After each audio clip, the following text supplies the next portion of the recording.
Olá, muito boa noite a todos e todas. Vocês estão me ouvindo bem?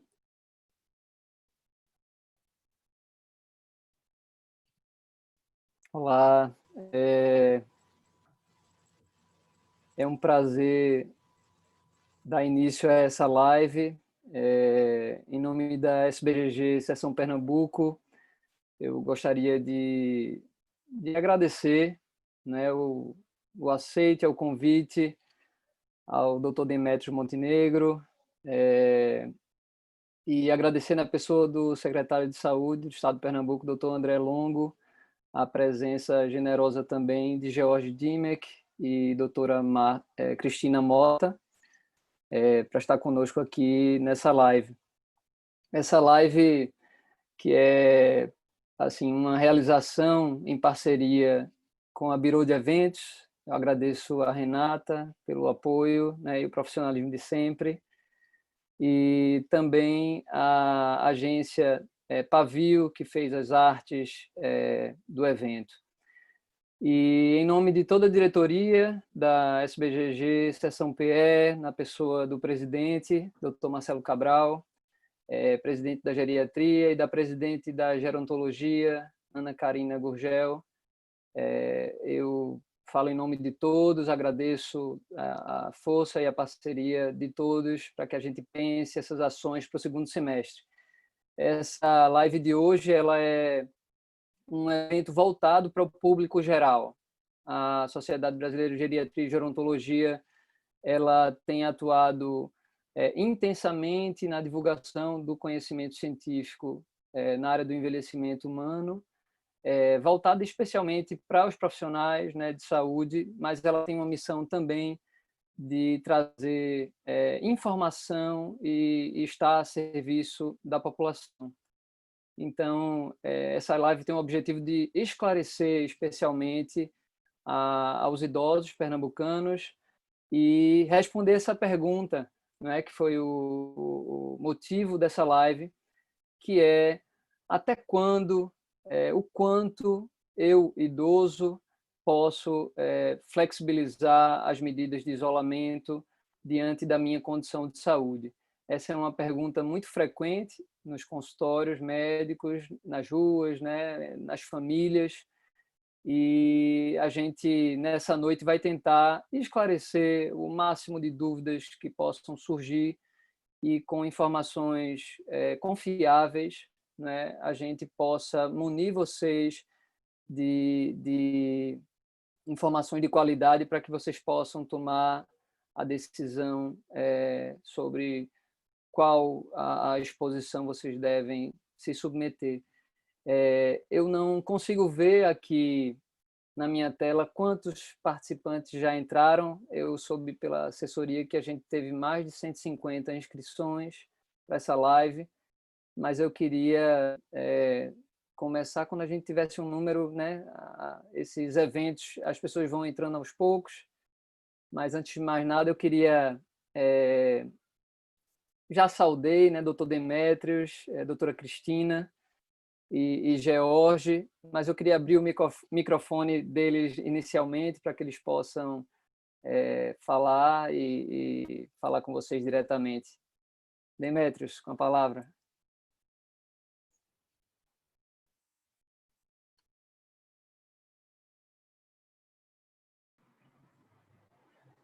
Boa noite, Sérgio, boa noite a todos. Muito obrigado pelo convite para participar dessa live. Então, é com muita honra que eu aceitei, né? E estamos aqui para discutir um pouco sobre os cuidados com os idosos nessa situação de epidemia. Não é fácil, né? Vivemos momentos bem difíceis há alguns meses atrás. Ainda estamos vivendo, né? Porque a epidemia não acabou, mas precisamos aprender a conviver com essa situação. Então, é bem importante realmente essa discussão aqui.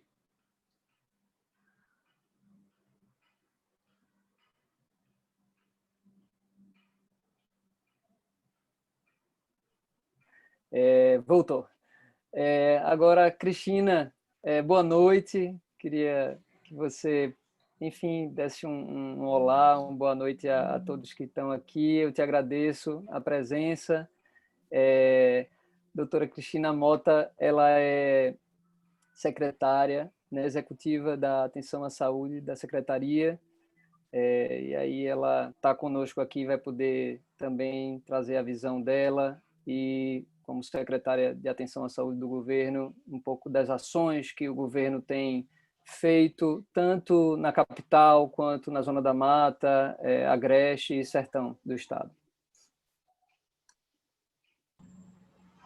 Bom, boa noite, né? Boa noite a todos, boa noite, Sérgio, Demétrios, a todos que estão aí nos ouvindo, agradecer o convite, né, em nome da Secretaria Estadual de Saúde, poder estar aqui representando André Longo, que infelizmente não pôde participar, mas é o que Demétrios começou falando já, né? É um momento bastante difícil no mundo, no Brasil, em Pernambuco, que exigiu muito da população, muito e muito mais ainda da população idosa, né?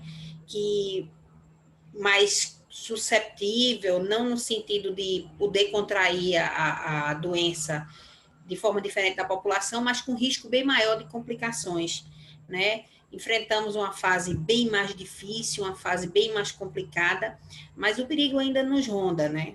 A gente não pode desistir e diminuir todos os cuidados que durante esses meses inteiros, esses quase 6 meses, a gente vem de forma recorrente, falando com as pessoas e pedindo às pessoas não só essa resignação de atender a todos esses comandos do fique em casa, do lave as mãos, do procure o distanciamento, mas também que agora vamos ter que nos adaptar com essa nova situação, a situação da convivência, né? A gente espera que aí, ao longo dessa hora de conversa, a gente possa expor não só o que a Secretaria de Saúde, o governo do Estado fez, mas também o que a gente precisa continuar fazendo, o que a gente precisa estar juntos, né?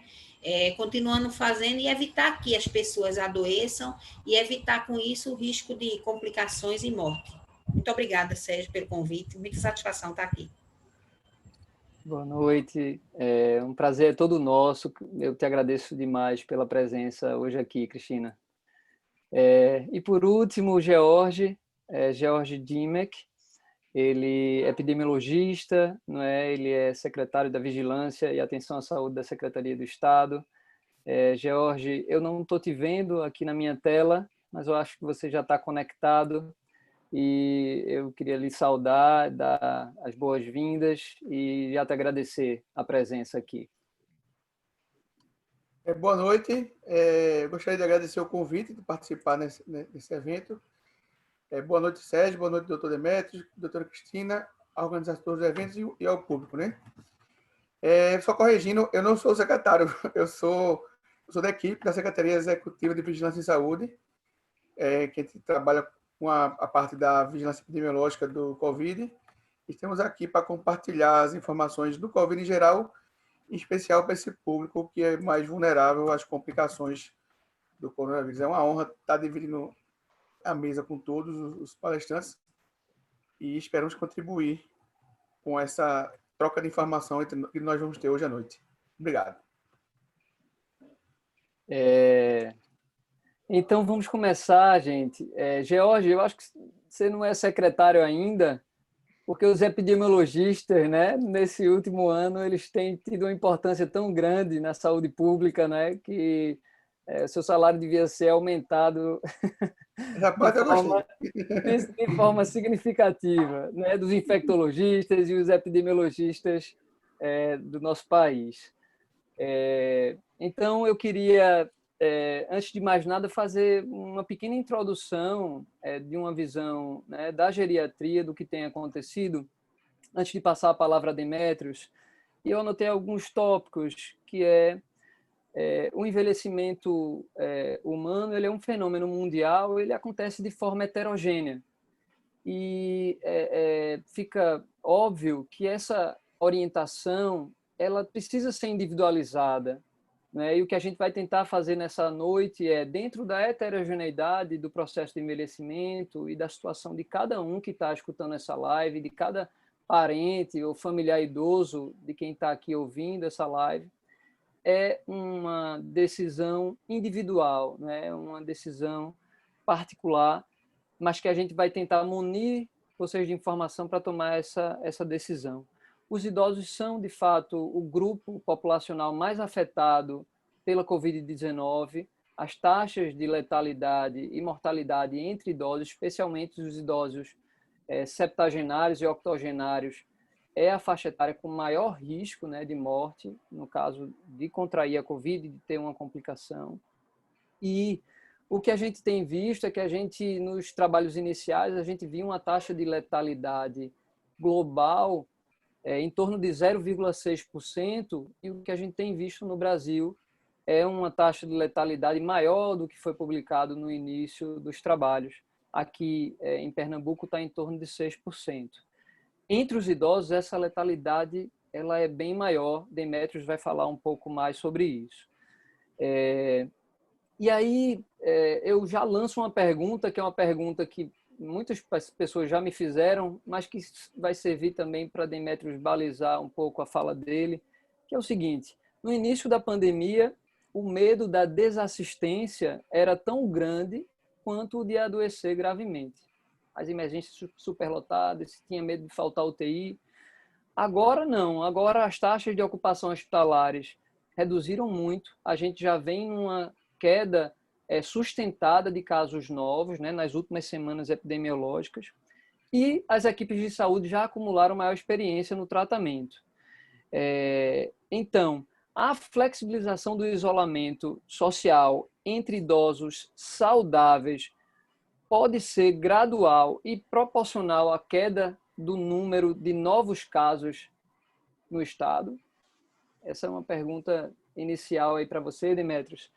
E só falando um pouco do currículo de Demetrios, ele é infectologista, tem mestrado em medicina tropical pelo UFPE, pós-graduação em infectologia no Hospital Necker Enfant Malade, em Paris. É supervisor da residência médica e chefe do serviço de infectologia do UOC e a Universidade de Pernambuco.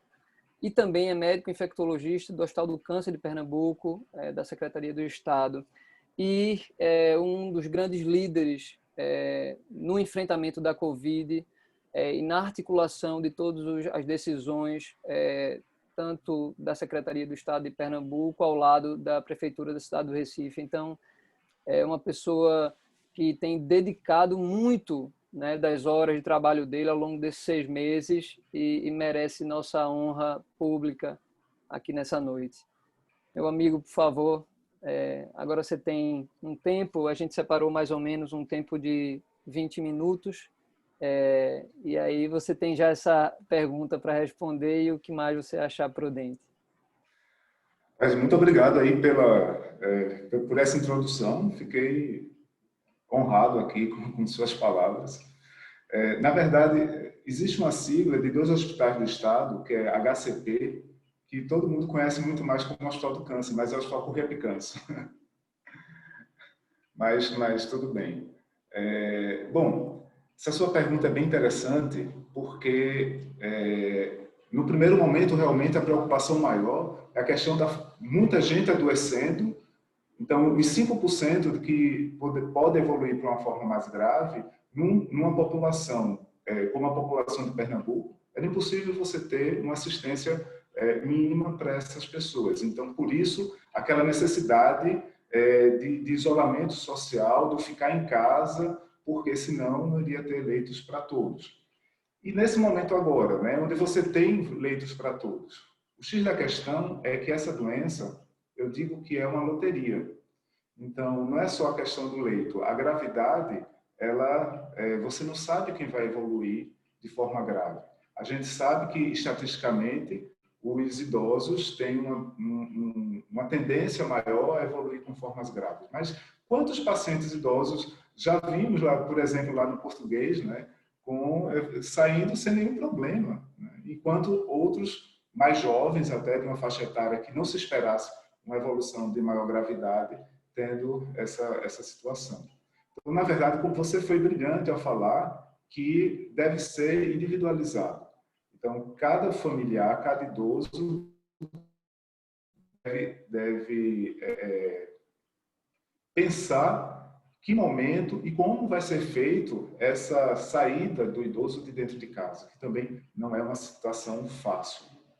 Então, já que para começar, já para eu não perder mais o meu tempo, eu queria compartilhar aqui uma tela. Se os responsáveis pudessem habilitar aqui o meu compartilhamento.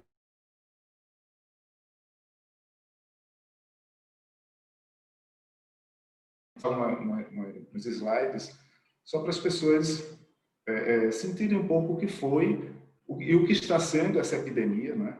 Eu fiz uma construção histórica dessa epidemia e o que a gente trabalhou lá no Oswaldo Cruz como sendo o hospital de referência do Estado. Doutor Demétrio, verifique se está aberto, por gentileza, seu... Pronto, já está aberto. Obrigada. Já estou conseguindo aqui.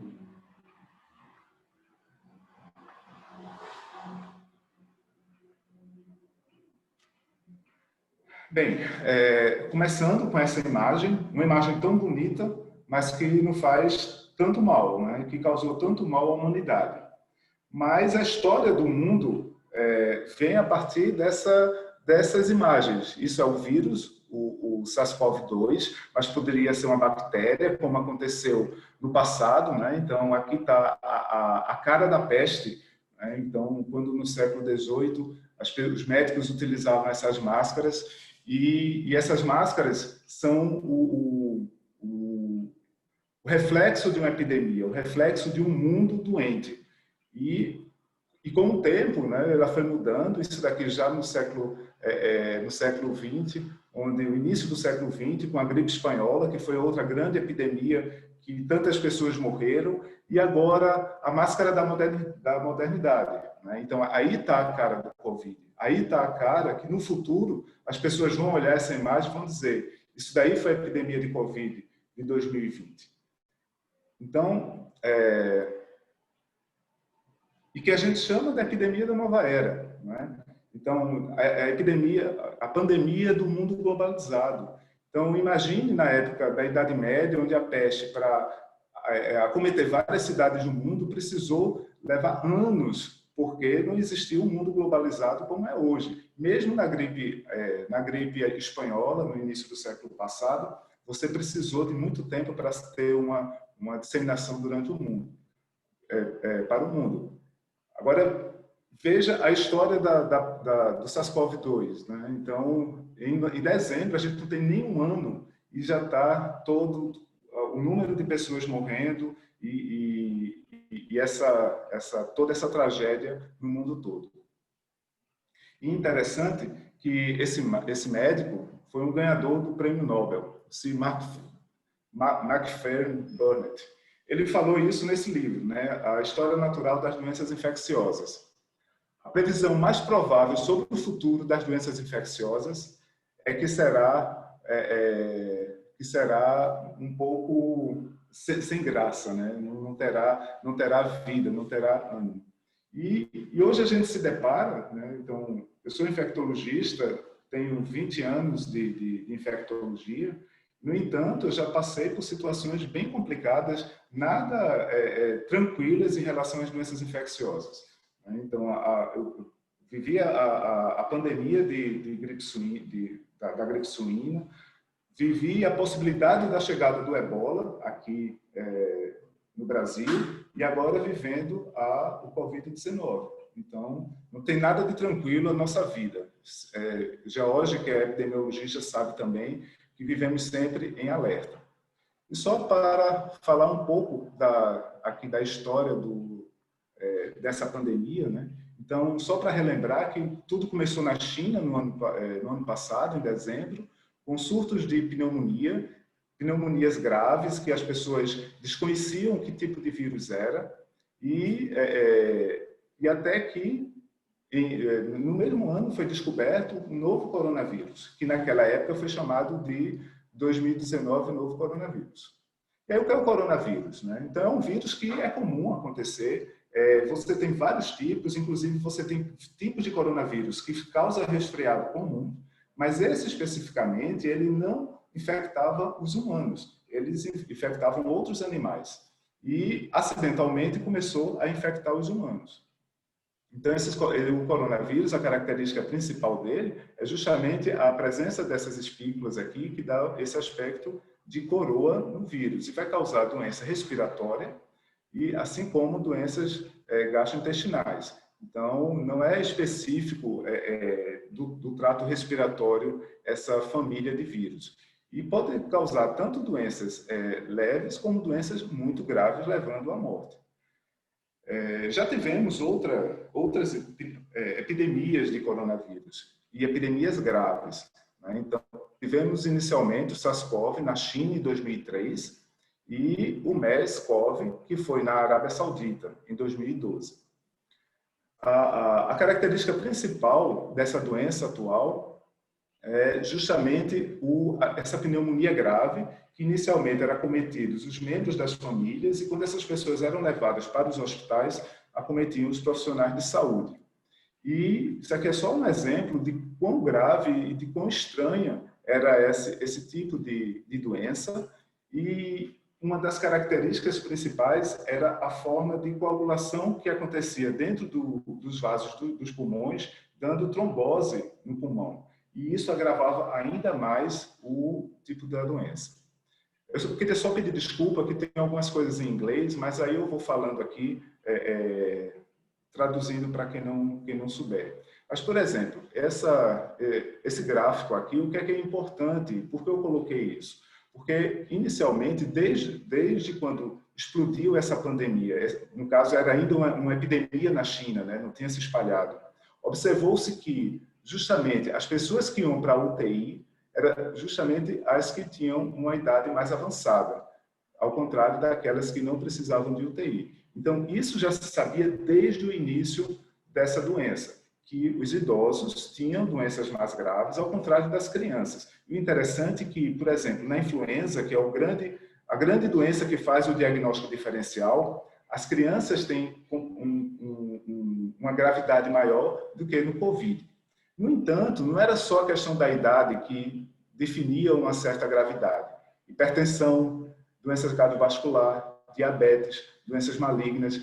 Na China não foi visto muito a questão da obesidade, mas quando o vírus se espalhou pelo mundo, principalmente nos Estados Unidos, observou-se que a obesidade era um fator muito importante de gravidade para essa doença.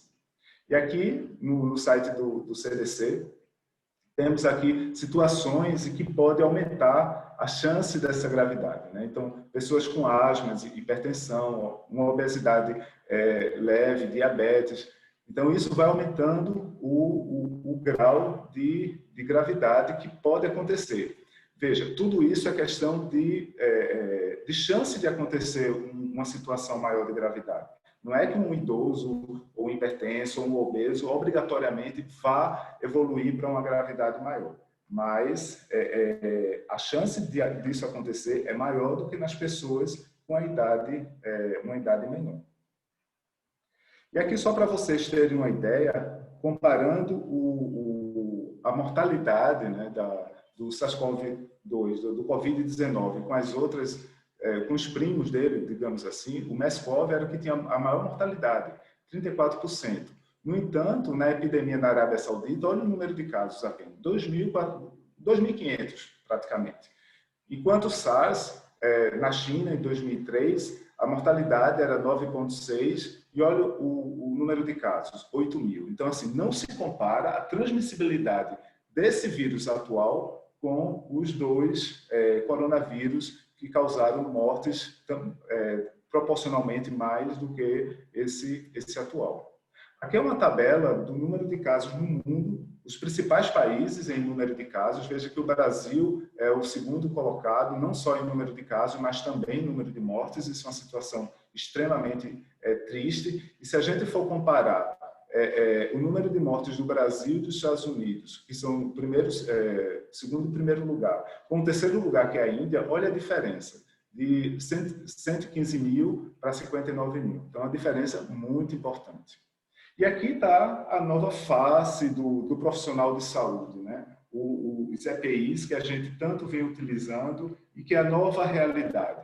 Mesmo nessa situação de uma diminuição do número de casos, mas pelo próprio momento epidemiológico, a gente já se deparou várias vezes com pessoas internadas em setores não Covid de um hospital e que, de repente, se descobre com o vírus. Então, por isso que sempre a gente vai precisar, a partir de então, pelo menos, o uso de uma máscara como essa. E aí o mundo parou, não é? Então, foi impressionante o poder que esse vírus teve de fazer cidades como Nova York, Paris, Londres, o norte da Itália, a própria China, tão populosa, de repente parar. O mundo todo parou. Isso me lembrou muito uma música de Raul Seixas. Não sei se vocês se lembram dessa música. Eu não sei cantar, não vou nem me atrever aqui a fazer um trecho dessa música a capela, mas apenas eu vou ler. Então, nessa noite, eu tive um sonho de sonhador, maluco que sou, eu sonhei, com o dia em que a Terra parou, com o dia que a Terra parou. E aí ele descreve todas as situações que tão comuns do dia a dia, né? As pessoas indo trabalhar, as pessoas indo para festa, as pessoas indo para fazer compras e, de repente, ninguém mais... Isso não fazia mais parte da rotina das pessoas porque a Terra parou. Então, o saudoso Raul Seixas foi um visionário em relação a essa pandemia. E está aí uma fotografia da rua de Madrid, né? Um idoso atravessando uma rua sozinho e a cidade totalmente parada. E quando foi que começou a nossa empreitada, né? Na verdade, foi no nosso carnaval, dia 25 de fevereiro. Começou a nossa cruzada. Eu estava preparado para ir para o Recife Antigo, coincidentemente vestido de cavaleiro templário, mas logo depois eu tive que mudar minha fantasia. Eu não sei se vocês se lembram, nesse dia chegou uma pernambucana de Caruaru que estava na Itália e no avião foi identificado que ela estava apresentando os sintomas de febre, congestão nasal, sintomas gripais, e naquela época se enquadrava dentro do quadro de suspeito de Covid. E, a partir daí, o Hospital Oswaldo Cruz, em 2 dias, conseguiu parar todas as atividades e dedicou-se exclusivamente ao Covid. Então, foram abertos em 2 dias 113 leitos de enfermarias para adultos, 27 leitos de enfermarias pediátricas, 47 leitos de UTI Covid. E a guerra começou, não é? Porém, não era uma guerra de bombas e metralhadoras. Era uma guerra que o barulho que se escutava eram as sirenes das ambulâncias. Eu moro perto da Abdias e da Avenida Caxangá, e era o meu termômetro de como estava aumentando essa pandemia, porque era doloroso escutar essas sirenes. Então, eu saía do hospital, depois de muita luta com esses pacientes, me revezando entre o Oswaldo Cruz e o Hospital Português, e quando chegava em casa, mesmo sábado e domingo, que queria descansar, eram as sirenes das ambulâncias sempre martelando, cantando, né, assoviando dentro da minha cabeça. E aí surge a grande questão. Hoje, com a atual situação em que vivemos, é seguro o idoso sair de casa? Então, na verdade, a gente precisa equilibrar essa balança entre a razão e a emoção, porque é extremamente difícil, deve estar sendo extremamente maléfico para a saúde mental do idoso esse confinamento e principalmente essa solidão. Então, não é fácil vivermos essa situação. Nós, mais jovens, imagine uma pessoa mais idosa, que precisa de mobilidade, precisa de sua atividade física, até no seu próprio processo de envelhecimento e de fragilidade, né? Para evitar que piore essa questão da fragilidade dessas pessoas. No entanto, a gente precisa de uma boa dose de bom senso na hora de definir como eu vou sair e para onde eu vou sair. E entre esse bom senso, o grande X da questão está na situação da aglomeração. Então, isso deve ser evitado ainda, independente da nossa situação epidemiológica, né? E tem essa manchete da Folha de Pernambuco, do último domingo, onde a orla de Recife estava extremamente movimentada, com pessoas sem máscaras. Então, isso não deve acontecer por hipótese alguma. A questão do distanciamento social, ainda mesmo você tendo uma situação de melhora epidemiológica, isso deve permanecer e vai fazer parte, por muito tempo, de uma nova realidade.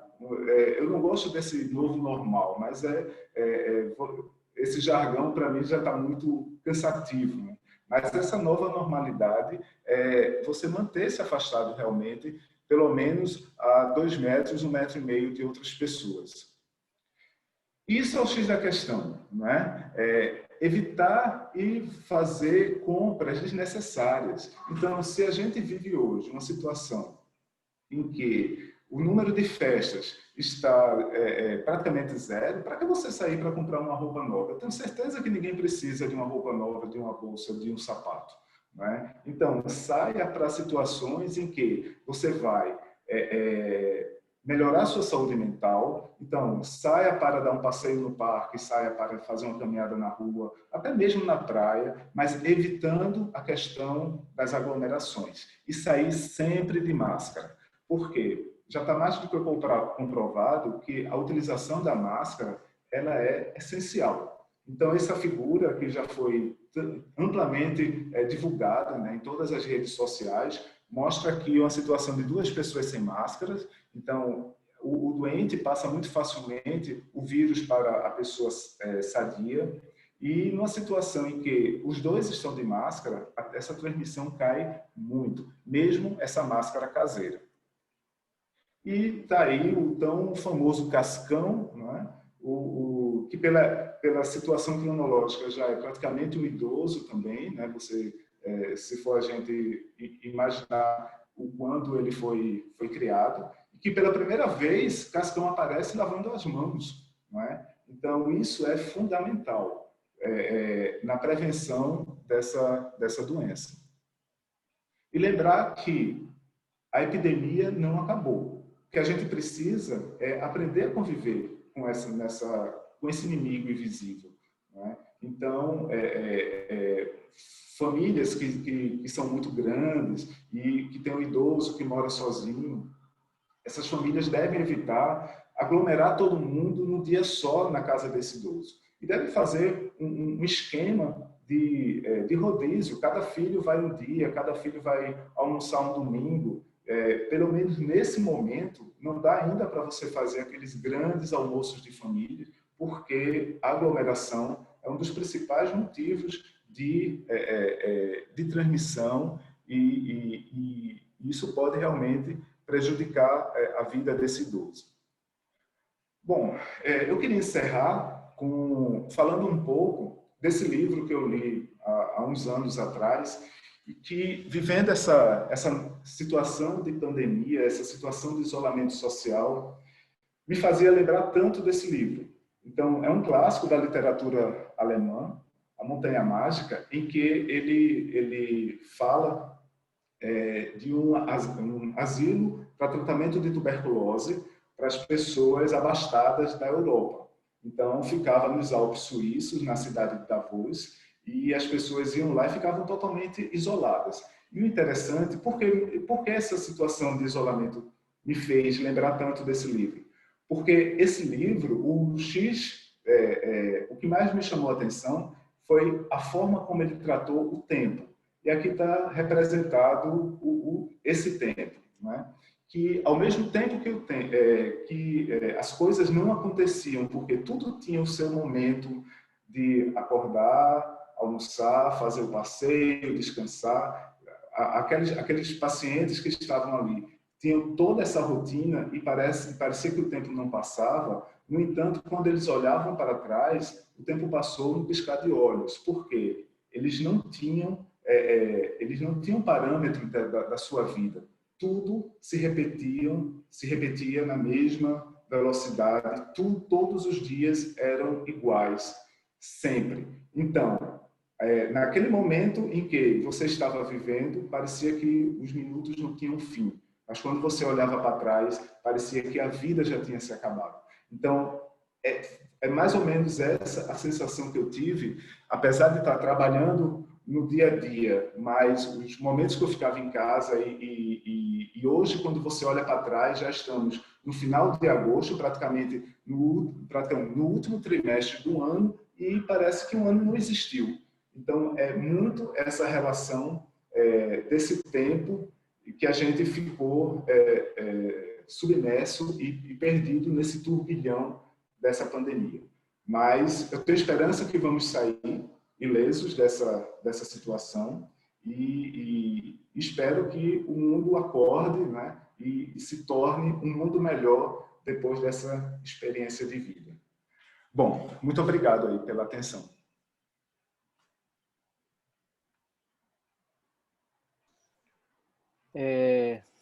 Demetrios, que fala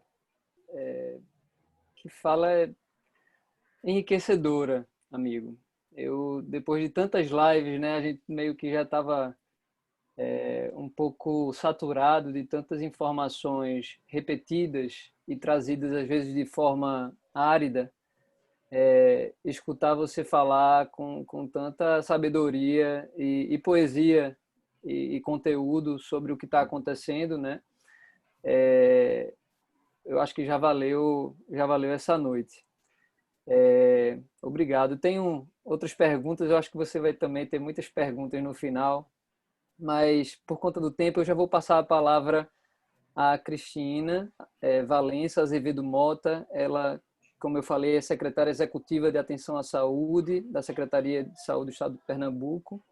Ela é médica, graduada pela UFPE, tem residência médica em cirurgia geral e cirurgia do aparelho digestivo, é mestre em cirurgia pelo Centro de Ciências de Saúde da UFPE e especialista em gestão governamental pela Faculdade de Ciências da Administração, FCAP e UPE.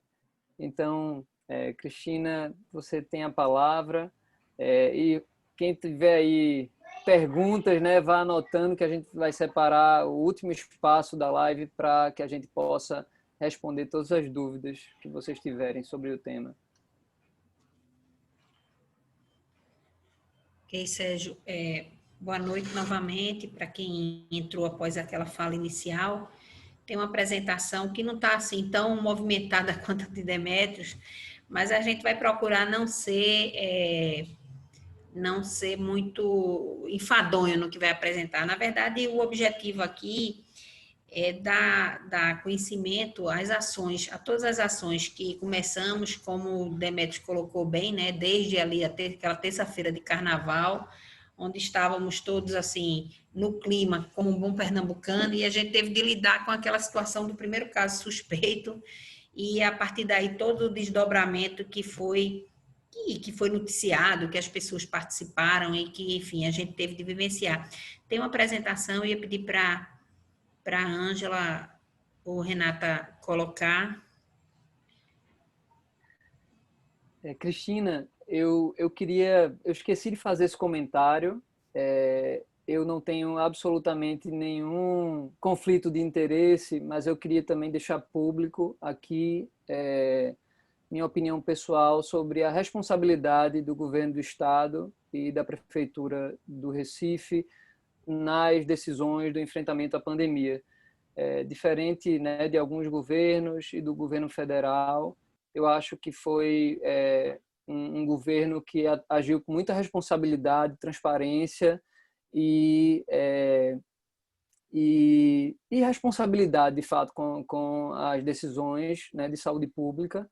E eu queria, né, agradecer a vocês que estão à frente dessas decisões, todas, assim, né, na verdade, todo o profissionalismo, a dedicação, e eu acho que o zelo pela coisa pública, que é tão raro atualmente no nosso país.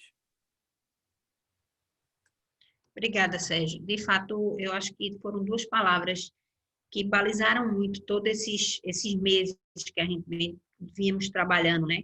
É a questão da técnica como balizadora das decisões, a ciência como balizadora das decisões, e a questão da transparência. Ser transparente não é fácil, né? Ser transparente, a princípio, pode ser identificado como uma abertura de um flanco, né? Você fica muito à mostra ali, mas, por outro lado, é isso que quem trabalha em cargos públicos, e aí eu estou na Secretaria Executiva de Atenção à Saúde, mas posso falar em nome dos técnicos que a gente trabalha junto, alguns já há alguns anos, outros há pouco tempo, mas assim, somos servidores da saúde, né? Servidor de carreira, a imensa maioria, concursado, que adentraram no serviço público como a gente chama, né? Nas portas de entrada, e que em algum momento da vida partiu no campo da gestão, e a gente precisa trazer essa experiência de fora para dentro das ações que vão ser, que precisam ser tomadas, precisam ser adotadas, né? Foi difícil, algumas decisões muito antipáticas, né, como eu falei, decisões que restringem de alguma forma as pessoas, o direito de ir e vir, como Demétrios colocou, essa questão do mundo parar, Pernambuco parou. Onde é que a gente conseguia sair de Casa Forte para o Bongi, para o centro da cidade, em 5 minutos, né? Sem necessariamente estar correndo ou avançando o sinal de trânsito. Então, foi algo assim que acho que poucos de nós já tiveram uma experiência ao menos parecida, né, em outros momentos de epidemia, em outros momentos de situação de emergência de saúde pública, e poucos vão vivenciar isso no futuro. Mas o fato é que se balizou pela questão da técnica, da ciência, né, a consulta aos profissionais que na época ninguém tinha expertise, era uma doença nova, mas que tem expertise em infectologia e em outras áreas correlatas, em terapia intensiva. Demetrios aí um grande parceiro, participando aí, como sempre, né? Eu até brinco dizendo que ele é a cara da Covid, sem querer xingar, mas ao contrário, né? É uma pessoa que vem desde aprendendo junto, ensinando também. O pessoal da vigilância, que alguns bastante jovens aí, George, próprio George, mas que já vivenciaram situações também, não na alçada dessa, mas situações preliminares, como foi o caso do Zika vírus em 2015, 2016, que também foi uma situação que abalou bastante aqui e que deixou sequelas, né? Mas, enfim, muito obrigada pelo seu reconhecimento e, assim, se colocar mesmo à discussão e depois participar desse debate. Eu não sei se as meninas vão conseguir mostrar a apresentação, procurar ser rápida aqui, a gente dividir um pouquinho o tempo. Vai sim, doutora. Olha aí a apresentação. Obrigada, Ana. Ela não está como a de Demetrios, né? Mas pode começar, por favor. Não está assim muito dinâmica como a de Demetrios, mas a gente vai procurar dar dinâmica aqui na fala para a gente deixar mais tempo para as perguntas. Pode passar. Então, assim, essa contextualização, Demetrios já colocou muito bem. Se começou no final de fevereiro, em março, os primeiros casos, e a partir daí, a primeira ação é a questão de montar um gabinete de enfrentamento à Covid-19, com a participação de vários eixos do Estado, porque não era um problema só da saúde, era um problema que começava com a doença e repercutiu em todas as áreas de assistência social, na área de transporte, na área de logística, na Secretaria da Fazenda, porque a arrecadação do Estado caiu, no planejamento, que é natural, na educação, porque teve de parar as aulas e as escolas precisavam de uma outra perspectiva. Então, esse comitê de combate, formado por todos esses eixos do governo do Estado, implantado e ainda já no início de março, e a partir de 14 de março a gente constrói aí uma linha de tempo, que a gente obviamente não vai ler toda, mas aí chama a atenção no dia 20, esse decreto do estado de calamidade pública, e um grande marco para quem trabalha no sistema público de saúde e até no privado, porque as ações que foram implementadas e implantadas para a rede SUS, elas também precisaram ser implantadas para a rede privada, a suspensão das cirurgias eletivas na rede. Então, várias outras ações antipáticas, aí antipáticas entre aspas, mas várias ações difíceis, como fechar shopping, fechar restaurante, fechar salão de beleza, fechar academia, na verdade, tudo por trás, tudo isso balizado pelo fato de que precisava-se ter o isolamento social, o distanciamento, as pessoas não podiam estar circulando junto com o vírus e se expondo a isso.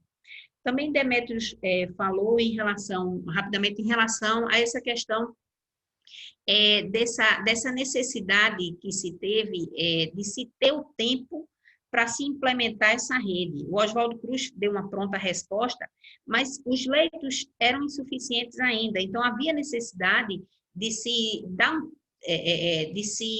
gerar as condições necessárias para que se houvesse um aumento significativo numa rede que seria dedicada exclusivamente à atenção desses casos, que no início classificados como a síndrome respiratória aguda grave, né, que os profissionais de saúde, nós profissionais de saúde, nós não estávamos acostumados a ouvir esse diagnóstico de CIRAG, esse diagnóstico sindrômico de CIRAG, mas que isso tornou-se o diagnóstico da vez. E essa rede, ela precisava estar dedicada, porque o cuidado a esse paciente, não necessariamente do ponto de vista de medicações, mas do ponto de vista de equipamentos de proteção individual, de novas práticas no sentido dos profissionais de lidarem com os pacientes, até para não se contaminar, elas precisavam ser adotadas e esses leitos precisavam ficar com dedicação exclusiva. Pode passar o próximo, por favor. Mas aí um pouco mais dessa linha do tempo, onde chama a atenção os primeiros lockdown, né, que a gente chama aqui como quarentenas, né, usar o termo mais pernambucano de definir esses isolamentos maiores, que essa questão do dia 5 de abril, o vedado esse ingresso em Fernando de Noronha. Então, Fernando de Noronha foi quem teve uma quarentena bastante rígida já no início de abril. Já no dia 6 de abril, eu acho que as pessoas também se lembram daquela crise de abastecimento dos insumos de EPIs, inclusive o álcool gel, onde a gente precisava ir nas farmácias e entrar numa fila para poder adquirir o produto, o álcool em gel. Então, já no dia 6 de abril, o LAFEP começou a produzir álcool gel, que foi distribuído para os hospitais. Então, nessa primeira remessa aí, 70 toneladas de álcool gel. Mais outras ações. O próximo, por favor. Chamando a atenção só para algumas ações que são mais emblemáticas e que a gente linka muito com o que a gente viu de dificuldades no dia a dia. A questão dessas quarentenas, e aí Fernando Noronha, que teve aquele acesso restrito na chegada, passou por um período de quarentena entre o dia 20 e dia 30 de abril, por conta do número de casos lá na ilha. Uma quarentena em andamento ainda em Fernando Noronha no final do mês de abril, pode passar o próximo. Chegando no mês de maio, o período pior do ponto de vista de número de casos, né, onde a gente identificou realmente aquela situação em que a rede ela ficou praticamente, e quando a gente fala da rede, são todas aquelas unidades, inclusive os grandes hospitais, eles tiveram que se adaptar e criar áreas de funcionamento dentro das suas próprias enfermarias, emergências e UTIs, para que atendesse essa demanda. Foi importante nesse período, e é importante se fazer esse registro, que com a quarentena, com a restrição de circulação, houve uma diminuição assim, considerável dos acidentes de transporte terrestre e da própria violência, como um todo, que eram atendidas nos grandes hospitais. Então, isso possibilitou uma migração, um fenômeno de migração desses leitos, que eram antes dedicados aos pacientes com traumas, com vítimas de traumatismo das mais diversas naturezas. Então, esses leitos puderam ser utilizados para assistência a esses pacientes com a CIRAG em investigação ou confirmados com a Covid-19. Chama atenção aqui no dia 16 de maio, quando a gente estava num período mais complicado do diagnóstico de novos casos, surgimento de novos casos, essa quarentena nesses 5 municípios da região metropolitana do Recife. Quem morou nesses municípios viveu isso de forma assim, enfrentou isso de forma muito cooperativa, a população realmente participou disso e foi possível que se tivesse os resultados que foram observados após esse período. Então, Recife, Olinda, Jaboatão, Camaragibe, São Lourenço, né? A partir desse momento também a questão da obrigatoriedade do uso de máscaras, e aí as outras ações, que era o controle de circulação de pessoas e implantação de rodízio de carros, muito a ver com a própria quarentena. E aí, a gente anda um pouco mais em maio, que foi esse período pior aqui, conseguimos estar numa situação hoje infinitamente melhor do que em maio, mas é uma situação que Pernambuco ele precisa ser visto de forma bastante heterogênea, como é o comportamento da doença nas diversas regiões de saúde. Hoje se tem pelo menos 4 Pernambucos dentro do Pernambuco, onde se observa aqui na região metropolitana de Recife uma situação, como você descreveu, em relação ao número de leitos, em relação à taxa de ocupação de leitos, mas a gente vê no interior do estado ainda uma situação um pouco mais preocupante no que diz respeito à ocupação de leitos e do surgimento de novos casos. Então, paradoxalmente, em junho, quando se começou a reabertura gradual e foi esse lançamento do plano de convivência de atividades econômicas, em várias etapas, em várias fases, a gente vê em final já de junho a questão da reabertura de alguns serviços. Aqui na região metropolitana e no que a gente chama da primeira macro-região, a gente vê o isolamento rígido que precisou ser feito na região do agreste do estado, aqui próximo, que em Caruaru e Bezerros, por conta do aumento de número de casos. O próximo, por favor. Ainda nessa linha de tempo, chegando agora até o dia 24 de agosto, a gente vê que acabou a quarentena no agreste do estado, as ações de reabertura desse plano de convivência, elas continuaram avançando aqui na região metropolitana, mas recentemente, já agora no mês de agosto, houve necessidade de se fazer um isolamento mais rígido na região de Araripina e Oricuri, por conta do número de casos e dessa necessidade que se tem do que a gente chama de achatar essa curva de prevalência, para que dê tempo da rede assistencial responder a essa demanda dos casos mais graves por internamento, seja em enfermaria, mas principalmente em UTI. O próximo, por favor. E agora, recentemente, a questão dessa liberação das atividades esportivas. Então, como as ações mais estratégicas que a gente vai poder elencar aqui, para não ficar muito maçante, essa questão dessa ampliação de leitos de UTI, a partir do dia 20 de março, se tinha um quantitativo de leitos pequeno, eram os leitos dos hospitais de referência em infectologia, principalmente o Oswaldo Cruz e o Hospital Corrêa Picanço, já citados, até hoje, quando se tem mais do que 900 leitos ainda dedicados à assistência a esses pacientes suspeitos ou confirmados com a Covid-19. E de enfermaria, a possibilidade de ampliação do inicial aí de 138 leitos, a hoje se ter disponibilizado 1.165 leitos em todo o estado para o internamento de pacientes com síndrome respiratória aguda grave, com suspeitos ou confirmados de Covid-19. O próximo, por favor.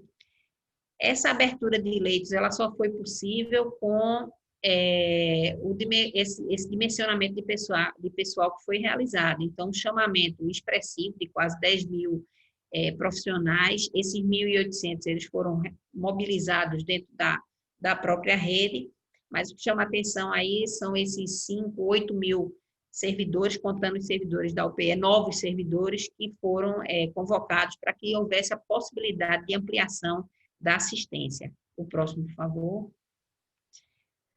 Ainda nessas ações mais importantes, a questão do teleatendimento implantado em 178 municípios, que possibilita que as pessoas entrem em contato, solicitem informações, e essas informações são prestadas por médicos, principalmente, que fazem uma orientação direcionada para que não minimize os danos e, principalmente, né, oriente as pessoas que precisem ir para os hospitais, para as unidades de saúde, para as UPAs, os SPAs, que possam ter acesso realmente aos casos que têm indicação. Então, nesse caso de indicação de atendimento médico, que é uma condição ou situação de gravidade, 48 mil casos foram orientados a procurar um serviço. E à esquerda da tela, vocês podem ver a distribuição dos municípios por regional de saúde, considerando a primeira regional de saúde, essa que a gente está aqui, a região metropolitana do Recife, ampliada. O próximo, por favor. E ainda outras ações que têm sido trabalhadas de suporte aos profissionais de saúde, como, por exemplo, o Acolhe 6, que é um programa bastante interessante, que é feito por telefone, um 0800 disponível, onde uma equipe de psicólogos e profissionais de saúde mental fazem esse acolhimento, porque o nível de ansiedade muito grande, o nível de estresse muito grande, foi uma demanda que veio da própria rede para que pudesse ser acolhido pela Secretaria Estadual de Saúde. Então, o programa Acolhe 6 é feito exatamente para esses profissionais que se sentem atingidos no seu emocional por conta da pandemia que ainda estamos vivenciando. Um outro programa que é voltado aos profissionais de saúde, que é uma grande ferramenta, que esse Covid-19 assiste, foi uma parceria com o Ministério Público Estadual, foi desenvolvido esse aplicativo, onde se dá orientações para os profissionais, permite que os profissionais visualizem os protocolos, simulem atendimentos e monitorem sua própria saúde. É um aplicativo acessado gratuitamente, baixar no celular, e as videoaulas, né, que a gente contou com a participação de vários profissionais de saúde nas suas áreas de atuação, onde essas aulas estão gravadas, uma parceria com o Núcleo Estadual de Telesaúde, e esses vídeos são vídeos curtos de vários temas em que os profissionais podem ter acesso, e nesse dia a dia não adianta a gente fazer nada que não seja bastante objetivo, bastante pragmático, e as pessoas possam adquirir mais conhecimentos. Pode passar.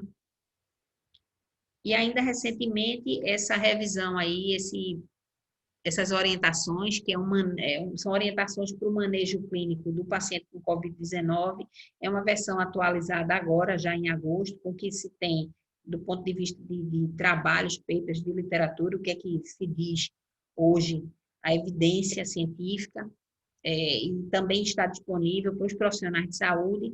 É muito objetivo, não é nada relacionado a um manual instrutivo, mas é muito mais, são orientações gerais sobre diversos temas, inclusive a questão de uso de medicações e a abordagem do paciente mais grave. E especificamente sobre a questão de segurança do paciente, que é um tema tão palpitante, tão em moda, que a gente precisa tratar com muita seriedade, essas recomendações para os núcleos de segurança do paciente no enfrentamento da Covid-19, também lançada agora em agosto, disponível no site da Secretaria de Saúde, para que esses núcleos possam, dentro das unidades, desencadear ações que levem a se ter, levem ao desenvolvimento de mais segurança, mais apoio aos profissionais de saúde que estão lidando com os pacientes com Covid-19. O próximo. E também não poderíamos esquecer do que alguns programas eles precisam ser voltados aos pacientes e familiares. Então, começar com o Visita.com, que é um programa mais humanizado, aí, aproximando as famílias, que também é um outro ponto muito complicado, que é o isolamento dos pacientes que estão internados. A gente fala do isolamento em casa, mas o isolamento dos pacientes internados, que tem sua visita restrita. A gente aqui é acostumado a visitar, a abraçar, a ver os quartos dos pacientes repletos de familiares. Isso é uma prática bastante nordestina e bastante pernambucana. Então, essas pessoas se viam privadas de acesso aos seus acompanhantes. Isso é uma forma de aproximar os familiares dos pacientes. E o Atende em Casa, que gerou todos aqueles números ali do teleatendimento, e que basicamente está disponível para a população com os profissionais de saúde para que possam orientar dentro de uma normatização técnica, naturalmente, e que possam tirar as dúvidas que todas as pessoas têm diante de uma situação incomum e nova que a gente está vivendo agora. O próximo, por favor. Bom, era basicamente isso. A gente fez um resumo, né? Se colocar aqui à discussão, e a gente eu só queria completar com a situação antes de dar seguimento, em cima do que já foi dito também. Foi um período, é um ano bastante complicado, é um ano que já passou mais da metade. A gente pôde identificar que os dias foram muito longos nesse período de quase 6 meses que a gente viveu. Agora, os meses foram muito curtos, né? Então, a gente tinha aquela problemática dos dias e cada coisa mais difícil, perguntas sem respostas, porque o fenômeno era novo, a doença era nova, difícil antecipar as complicações de uma doença nova, mas que, assim, chegamos em agosto e muito ainda precisa ser feito dentro dessa situação, não de normalidade, de nova normalidade, porque realmente é um termo bem difícil, né? Você não pode ser normal numa situação onde há uma restrição e a gente propaga a restrição e pede a restrição, mas que a gente precisa conviver. Então, acho que toda fala de profissional de saúde, e principalmente da gente que está na gestão, vamos garantir o distanciamento, vamos defender que quem não precisa circular, não circule. Vamos usar máscara, porque a máscara realmente está provado como sendo algo que vai nos proteger e proteger a quem amamos, ao nosso vizinho, ao nosso conhecido e até ao nosso desconhecido que a gente convive no dia a dia.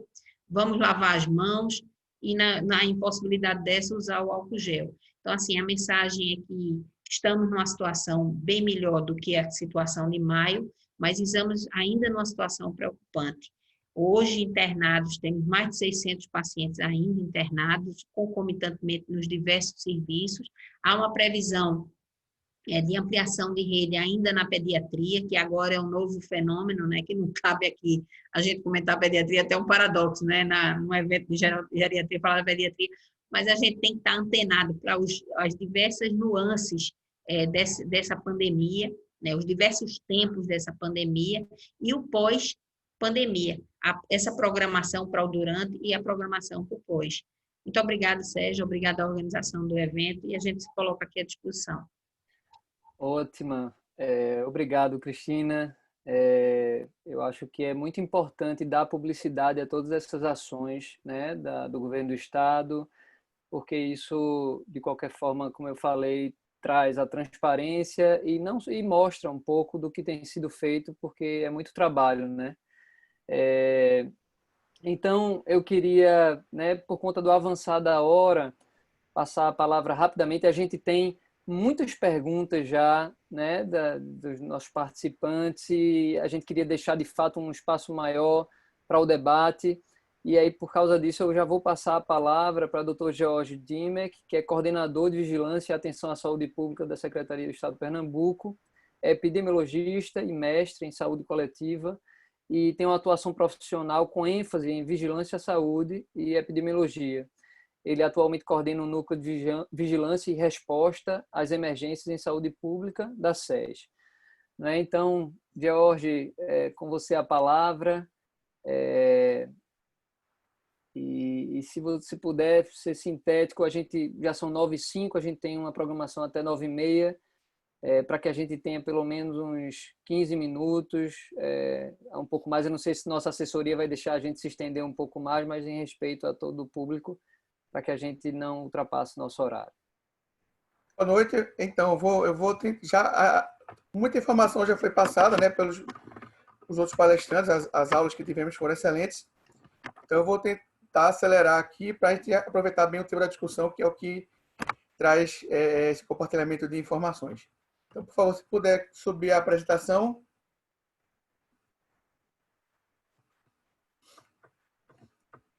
Então, como a gente já sabe, o título é a apresentação dos cenários de riscos, né? Eu não vou repetir coisa que já é de senso comum, só passar rapidamente para ganhar tempo. Por favor, mais um slide. Então, o primeiro, por favor. Mas não vou ser prolixo, não. Primeiro slide. Então, primeira coisa, os velhos e adultos realmente estão sob o maior risco de adoecimento, maior risco de complicações e de óbito, mas tem que ficar claro que qualquer pessoa pode adoecer, agravar ou até morrer pelo Covid. Por favor, mais um slide. Essa medida de risco maior entre os idosos, de hospitalização e gravidade, em diversos documentos, o Dr. Demétrios apresentou um, e aqui eu tenho outros. Então, à medida que a idade aumenta, você chega a ter até 60 vezes maior risco de morte e 13 vezes o risco de hospitalização. E situações aqui de aglomeração, de contato físico muito perto, de ambientes fechados, duração da exposição a pessoas contaminadas, aumenta esse risco. Uso de máscaras, distanciamento social, higienização das mãos com álcool ou com lavagem de mão e dos ambientes, diminui esse risco. Por favor, mais um slide. Então, temos esse cenário. Esse risco também está bem destacado quando a gente compara nossos próprios dados. Então, na população de Pernambuco, somos 10% de idosos. Nos casos leves notificados de coronavírus, já são para 12%. Entre os internados, a participação deles é muito mais bem representativa, 44%. E entre os que evoluem para o óbito, já são 2/3, não, aliás, 3/4 dos casos, 75%. Estatisticamente, ele vem com maior risco de internação, de comorbidade, esse dado eu vou passar, e de outras complicações na população de idosos. Mais uma, por favor. E aí a pergunta, está todo mundo saindo? E eu, posso sair? Vários idosos que convivem comigo perguntam. Primeiro, para sair, temos que considerar uma coisa. Por dia, apesar da diminuição dos índices diários, da diminuição da curva em vários locais, ainda temos 1.000 casos novos de Covid, mais de 1.000 por dia em Pernambuco e 26 óbitos. Mais um, por favor. Há uma diferença de risco entre estar na região metropolitana, em que os casos têm decréscimo, e o idoso está no interior. O interior, a circulação do vírus está bem mais ativa e crescente em cada lugar. Então, deve estar atento, o idoso, sua família e seus contatos, ao contexto da sua localidade. Mais uma, por favor. Em Pernambuco, esse é o cenário nosso. Em geral, está havendo uma diminuição dos casos. Houve um pico no meio do ano e agora é decrescente os casos, mas não decrescente de uma forma lenta. Então, assim, o risco se mantém.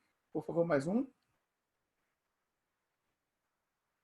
Aqui, o risco de óbito. O risco de óbito tem diminuído mais rapidamente do que o de infecção, mas mesmo assim ele se mantém. Então, não estamos, apesar das notícias boas, da redução contínua e gradual dos casos, não estamos livres da circulação e só precisamos de um caso para a transmissão entre nós e aos nossos idosos.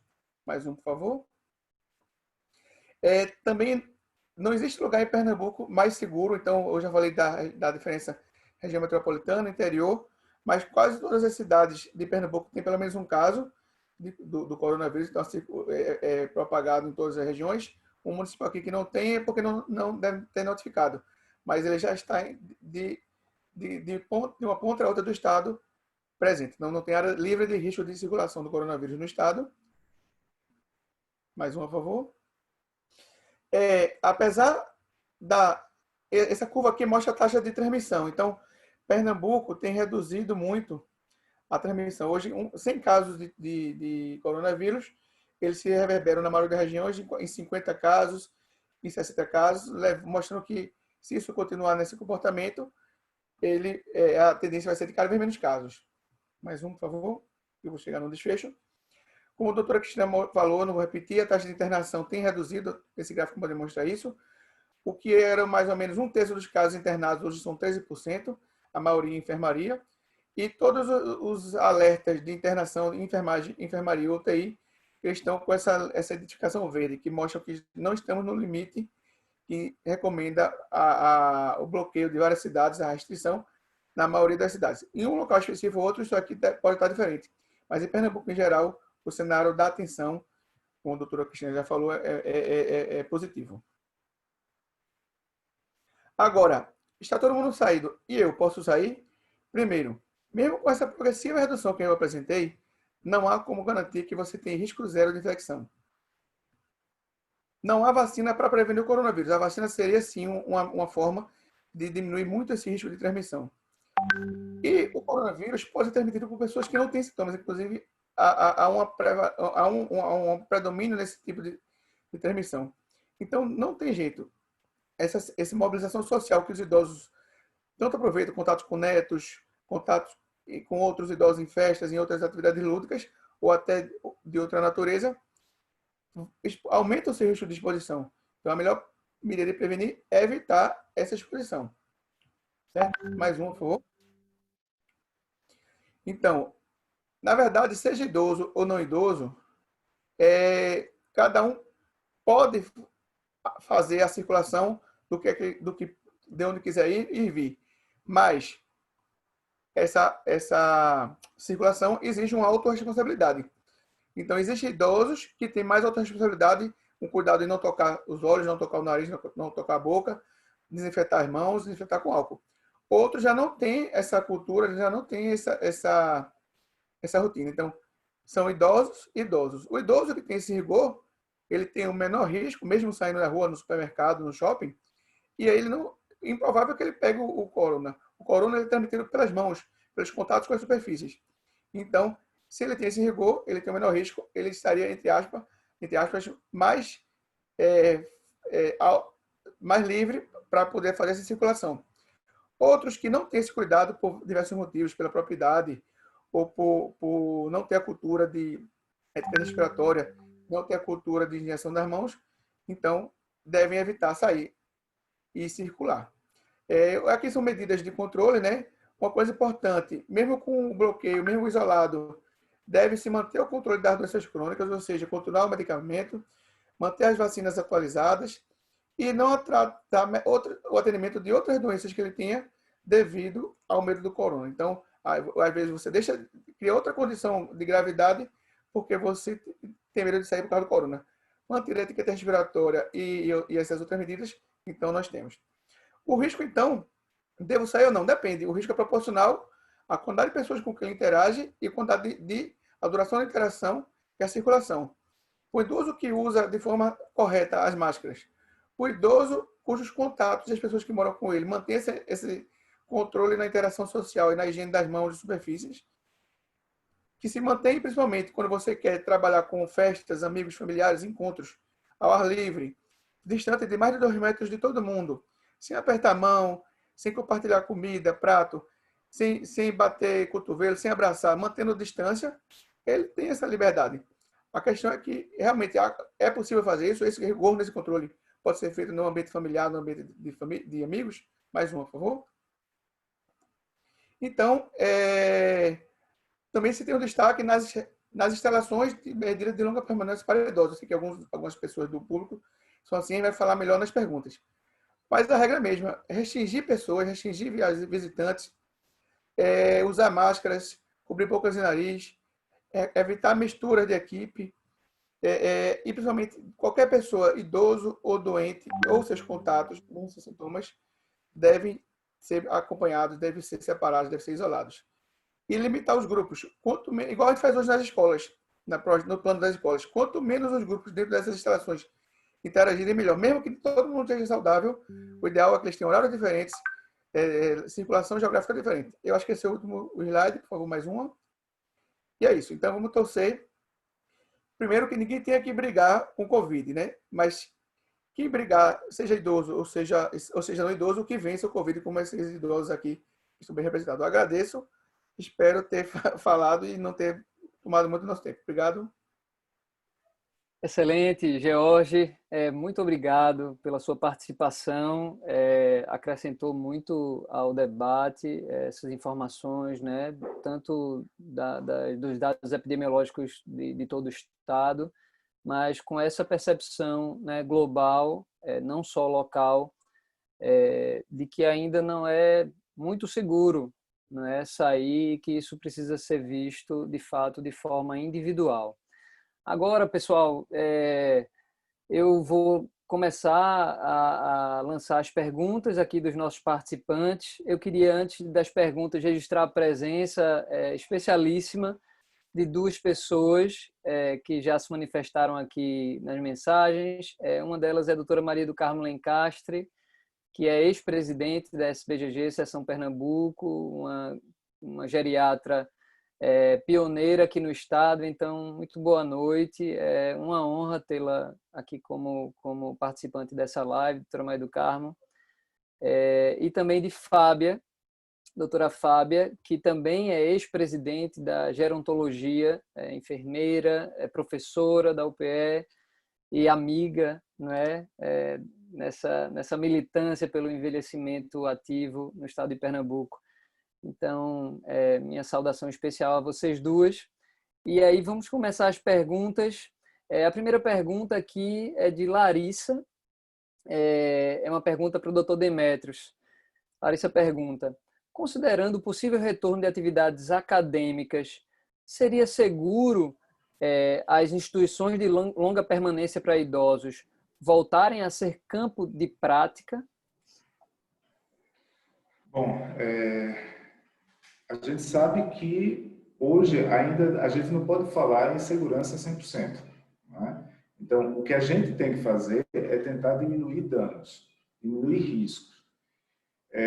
Quando você vai, por exemplo, um campo de prática para um estudante da área de saúde, o risco maior aí é para o estudante. Então, ele vai se proteger e vai atuar nesse campo de prática, seja uma UPA, seja uma unidade de saúde da família.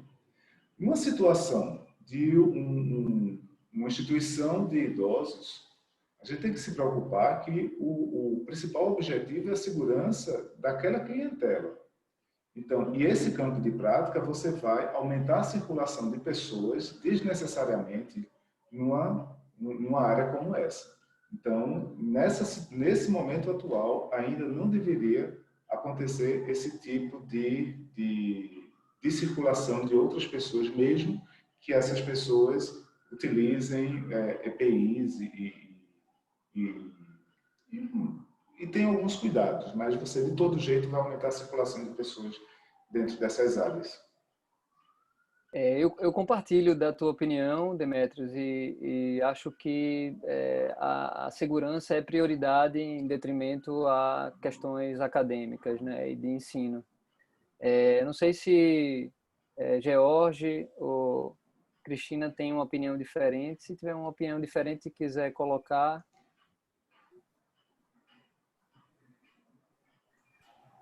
acho que não. Acho que Demetrios falou tudo mesmo. Vamos Certo. avançar no debate. Joia. Outra pergunta é uma pergunta de Kátia Tavares. Ela pergunta: muitos pacientes mais idosos, eu não sei o que ela quis dizer com mais idosos, são octogenários, septagenários, querem ir ao shopping, passear. Aí ela botou entre parênteses, não fazer compras, já que os parques são de difícil mobilidade para os cadeirantes. Então, são, no caso, os idosos cadeirantes. Liberar ou não? Uma vez por semana? Cedo ou não? Ela não colocou, não dirigiu a pergunta. Eu abro para todos. George, comece a responder. Então, foi o final da minha fala, né? Depende da capacidade de autorresponsabilidade e de proteção daquele idoso, né? Como eu falei, tem idosos e idosos. Então, você não é porque é um parque, porque é um shopping. Você, um segundo, você tocou na superfície com o seu rosto, você pode estar contaminado. Então, o quanto cada indivíduo, e com destaque para o idoso pelo risco maior de gravidade e óbito, consegue manter o rigor nas medidas de usar máscara, de não tocar o rosto, de usar álcool gel, lavar a mão. Isso define o contexto de risco de cada idoso e, a partir daí, é a confiança que ele vai ter em poder ele mesmo sair sem se expor. Demetrios, quer complementar? Lembrando que não tem uma regra, né? Não dá para você traçar uma regra que você vai fazer isso. E lembrando também que não existe risco zero. Na verdade, você pode tomar algumas condutas que podem diminuir esse risco. Por exemplo, levar um idoso para fazer um passeio no shopping, num domingo à tarde, onde a gente sabe que a concentração de pessoas ali vai ser o maior pico, então isso deve ser evitado. Então, tem alguns horários, sabe-se que tem alguns horários no shopping que você tem um número menor de pessoas circulando. Então, talvez adequar esse horário desse passeio e com todos os cuidados de segurança. Se é um idoso cadeirante, então já fica até mais fácil ele não tocar nas superfícies. Então, e nunca se esquecer de andar sempre com álcool em gel, porque qualquer toque em outras superfícies, higienizar as mãos, utilização de máscara e esses cuidados básicos. E só acrescentar, né? Desculpa, Sérgio, é só acrescentar talvez o tempo de exposição também, né? Também. É um passeio, uma volta, não necessariamente se expor durante muito tempo. Exato. Eu ainda adiciono mais uma informação que acredita-se que um idoso cadeirante talvez já seja um idoso com a síndrome da fragilidade.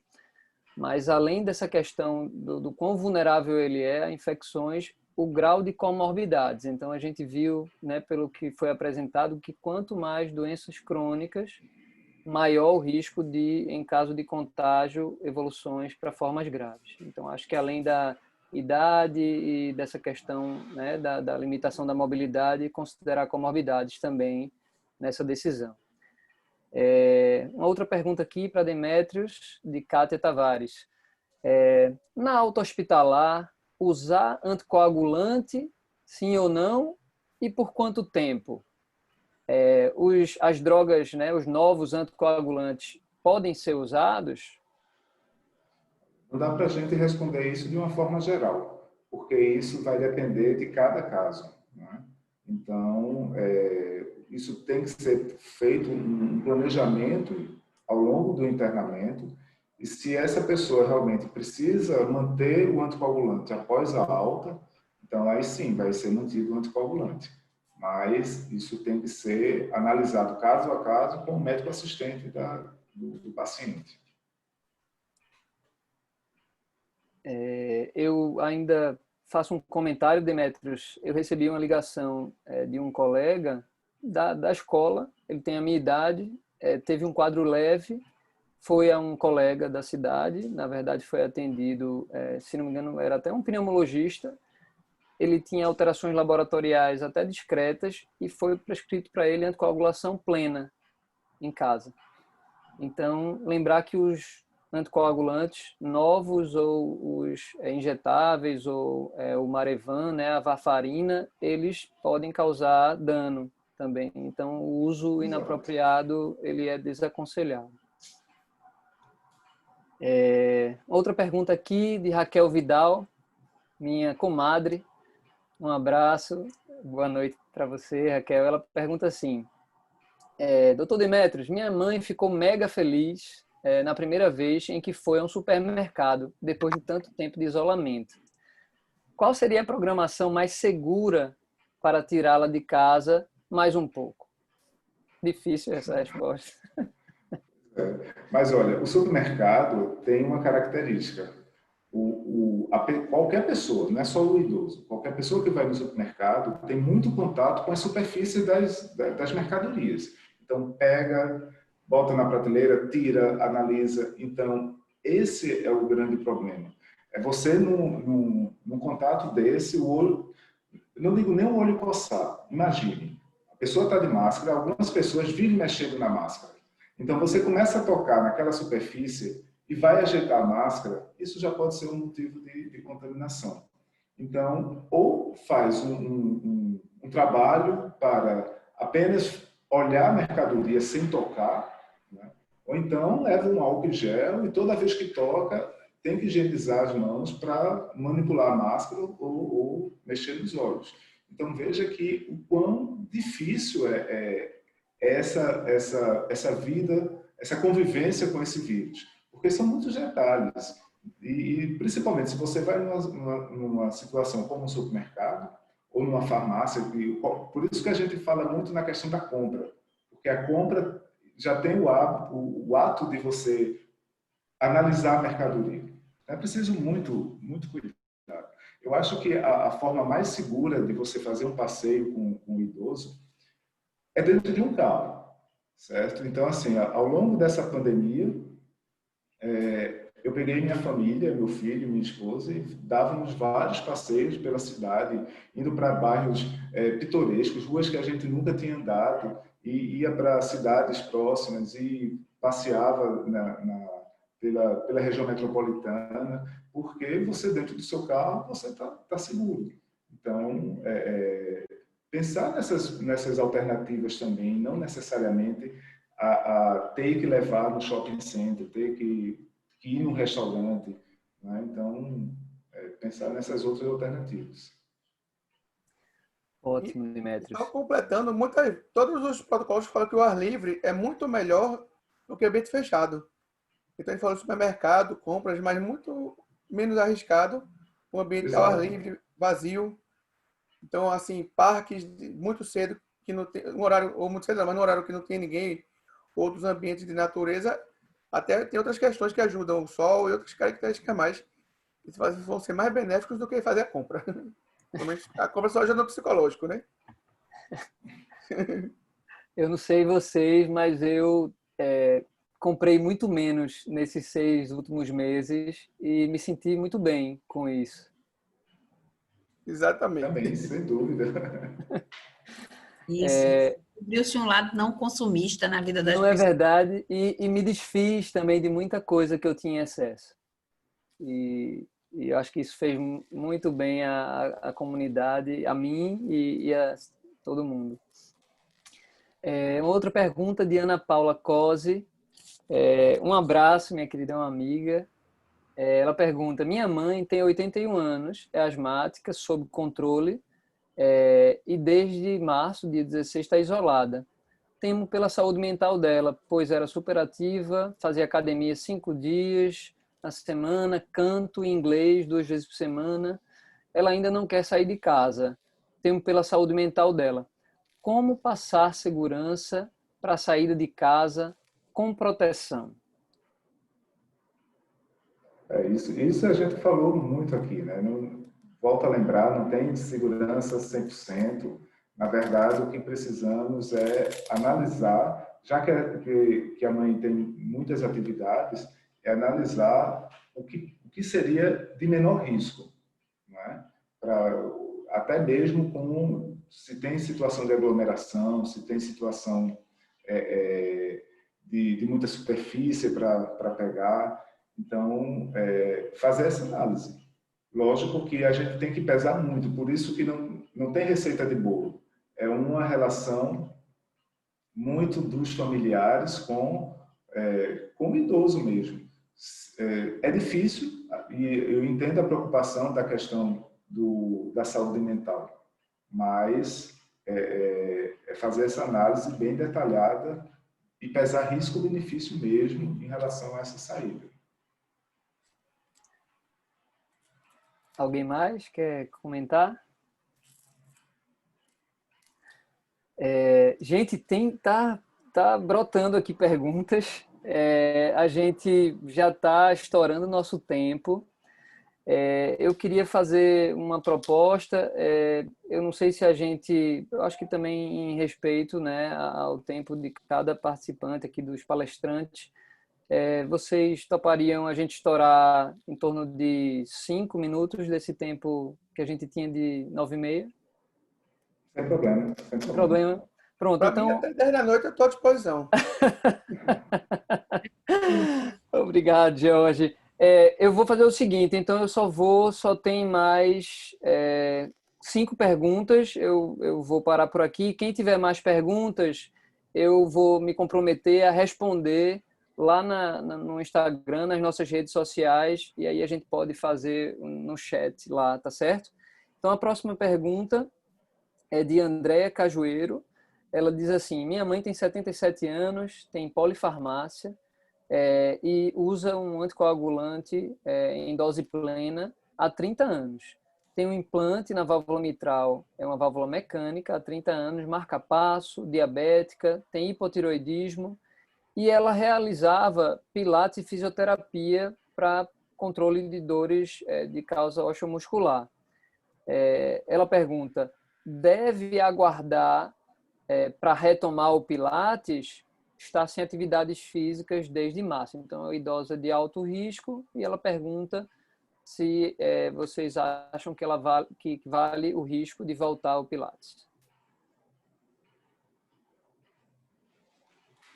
Bom, primeiro ela precisa ver na clínica onde é realizado o pilates se está seguindo todo o protocolo de segurança, principalmente com o número de alunos dentro dessa clínica. Então, se é uma clínica grande, se é uma clínica pequena, e avaliar essa proporção do número de clientes pelo tamanho da clínica. Isso é fundamental. A gente sabe que até pela questão da fragilidade do idoso, uma atividade como o Pilates é extremamente importante, né? Então, ela pode falar com a professora de Pilates e ver se tem outra pessoa no mesmo horário, e as medidas de cuidado, de higienização da clínica, até porque os aparelhos de Pilates são compartilhados com várias pessoas ao longo do dia. Então, isso também precisa ser avaliado. E a orientação do idoso para, mesmo com tudo funcionando perfeitamente, a autoproteção, né, de não mexer na máscara e não tocar nos olhos, como já foi dito aqui tantas vezes. Perfeito, eu compartilho dessa opinião também, Demetrios, e um outro adendo que eu faço é: muitos profissionais de fisioterapia, né, inclusive instrutores de pilates, orientaram alunos sobre como se manter ativo em casa, inclusive com atividades sem máquina, atividades funcionais, isométricas, né, e ela, que é uma idosa, né, digamos assim, com muitas comorbidades, eu acho que talvez se enquadraria nisso. Uma outra observação que eu faço sempre é: se houve perda funcional relevante nesses meses de pandemia ou não. Essa decisão é muito importante para decidir se vale a pena voltar a uma reabilitação ou não. Se não houve perda funcional, de fato, talvez esperar um pouco mais seja uma decisão mais prudente.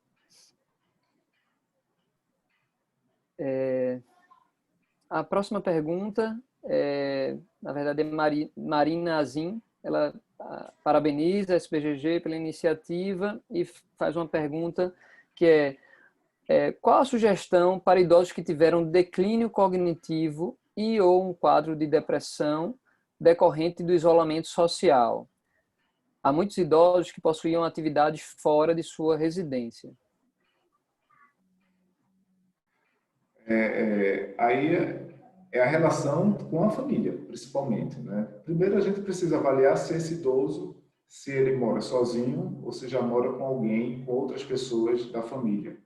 Isso é importante porque, uma vez que já existe um relacionamento dentro do mesmo ambiente, dentro da mesma casa, isso fica até mais fácil, porque de todo jeito você já tem uma convivência maior, seria só realmente a saída daquele claustro, né, que se tornou a casa da gente nesses últimos meses. O grande problema, realmente, são aquelas famílias em que o idoso mora só com o cuidador e sente muita falta dos filhos, e isso realmente pode levar a uma complicação maior. Mas a volta dos filhos, dos familiares, para dentro de casa, deve ser o primeiro passo. E antes mesmo, já que houve um problema sério desse ponto, antes mesmo até de tirar esse idoso de casa, voltar os familiares para essa convivência intradomiciliar. E, como eu já falei anteriormente, se fazer uma espécie ter um cronograma de visita, porque não adianta, às vezes, a meu ver, eu não sou geriatra, não tenho muita experiência nessa área, mas não adianta, às vezes, antes mesmo da epidemia, né? A família toda ia visitar o idoso em um dia específico e passava-se toda uma semana de solidão. Então, isso é muito duro, não é?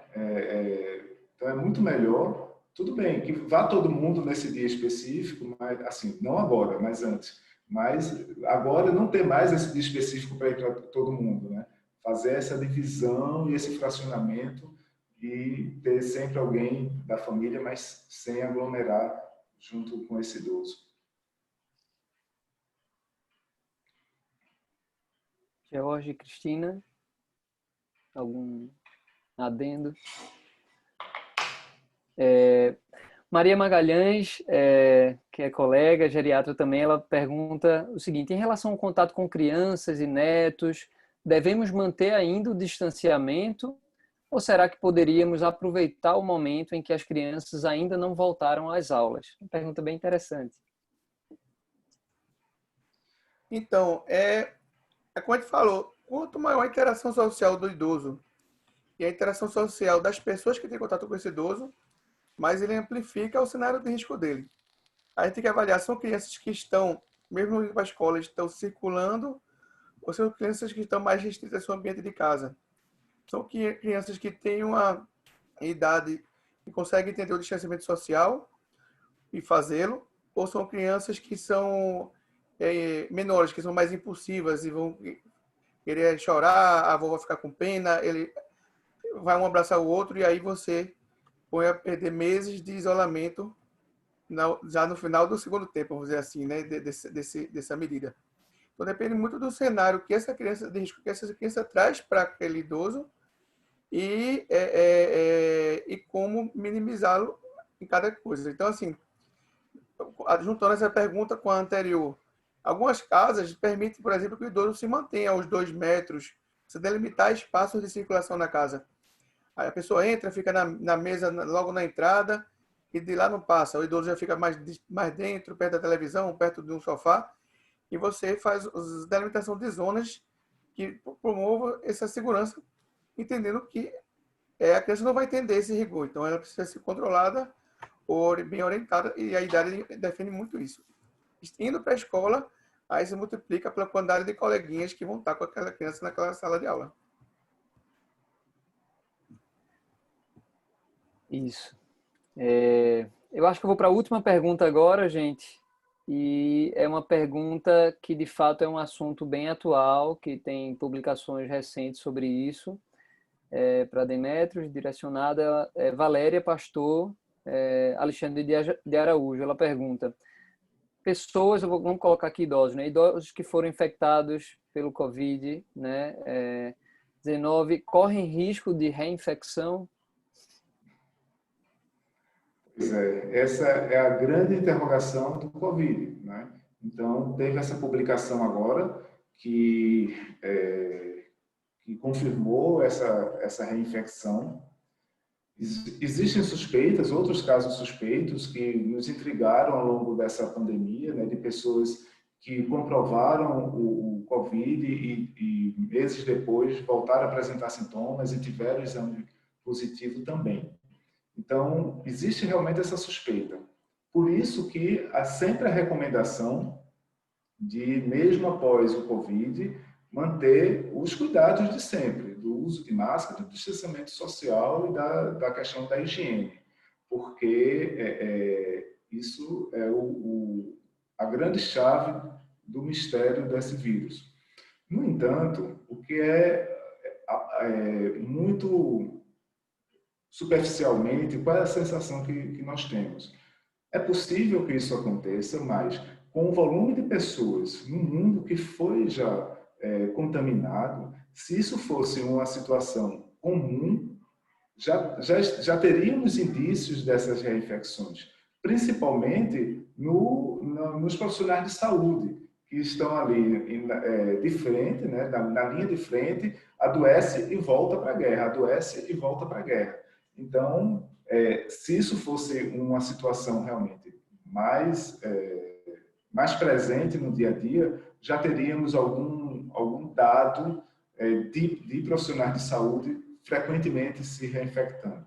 Então, é possível que aconteça a reinfecção, mas provavelmente deve ser situações pontuais, talvez ligada à situação de imunidade de cada pessoa, alguma deficiência específica primária de cada pessoa. Perfeito. Gente, eu acho que a gente precisa encerrar por causa da hora, já são 9h41. Eu só queria aqui registrar perguntas de Catarina Duarte, de Débora Santos, de Geórgia Barbosa e de José Augusto Cabral. E, de qualquer forma, eu me comprometo a gente responder essas perguntas. A gente, eu falo, não você, viu, Demétrio? George e Cristina, mas eu me comprometo não, mas sem junto problema, sem problema. com o grupo da diretoria, a gente responder essas perguntas. E agradecer, em nome da SBGG, na Seção Pernambuco, a disponibilidade de vocês novamente, Demétrios, amigo. Agradecer a Cristina Mota, né, e a George por esse tempo tão profícuo, né, assim, tão importante. Para mim foi de informações muito relevantes, novas. Eu acredito que para os participantes também foi algo muito engrandecedor e de utilidade. Então, eu queria, né, dar boa noite a todos vocês, dizer que a SBGG, ao longo desse semestre, vai estar bem ativa. A gente tem aí lives e programações para o mês de setembro, outubro e novembro, né, dia 16, 30 de setembro, 7 de outubro, 21 de outubro, 11 de novembro, 25 de novembro e 9 de dezembro, com temas de interesse tanto de profissionais como de interesse público. E vocês podem nos seguir aí nas redes sociais, no Instagram, @sbggpe, tudo junto. E a gente espera estar contribuindo, né, com informação de relevância com credibilidade para o enfrentamento não só da pandemia, mas também para que a gente possa proporcionar um envelhecimento saudável, né, para nossos pacientes, para a população. Então, boa noite a todos. Demétrios, muito obrigado, amigo. Boa noite. Eu que agradeço, Sérgio. Muito obrigado. E eu queria que vocês, enfim, se despedissem com uma mensagem final agora.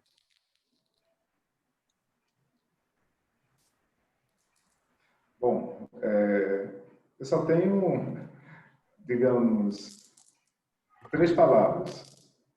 Lavem as mãos.